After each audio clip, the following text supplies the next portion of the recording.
On va voir comment la sécurité de la pierre peut désormais rimer avec le Bitcoin, c'est ça? Et oui, et si je vous en parle aujourd'hui, c'est aussi parce que c'est Barnes qui s'en est récemment fait l'écho et que notre invité est précisément le patron de Barnes, Thibaut de Saint-Vincent. Mais bon, avant qu'on l'interroge sur le sujet, voici donc de quoi il est question. Vous le disiez, il s'agit de transactions immobilières en Bitcoin. Eh bien, figurez-vous que c'est déjà fait et que ça continue même à se faire.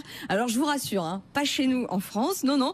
On en a eu au Japon, à Dubaï, et ça commence visiblement aussi à prendre en Floride, aux États-Unis. Le premier deal du genre a eu lieu en décembre dernier à Miami. Un appartement avec 2 chambres acheté pour 18 bitcoins, enfin précisément 17,741 bitcoins, soit au moment de la vente 275 000 $. Je précise, au moment de la vente. Parce que comme vous le savez, le Bitcoin est extrêmement volatile.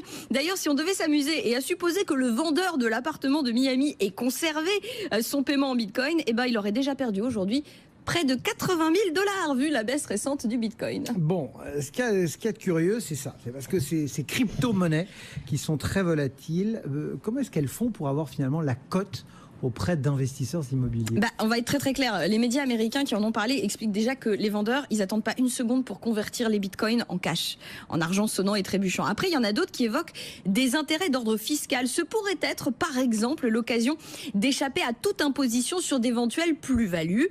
Une chose est sûre, l'achat en bitcoin est en train de prendre en Floride. Je suis justement tombée sur un article du site boursier.com qui cite un responsable de Barnes à Miami. Il enregistre visiblement de plus en plus de demandes d'acheteurs, mais aussi de vendeurs pour signer en crypto-monnaie, parce qu'il n'y a pas que le Bitcoin, visiblement, qui a la cote. L'Ethereum, autre monnaie virtuelle de référence, commence lui aussi à entrer sur le marché de la transaction immobilière.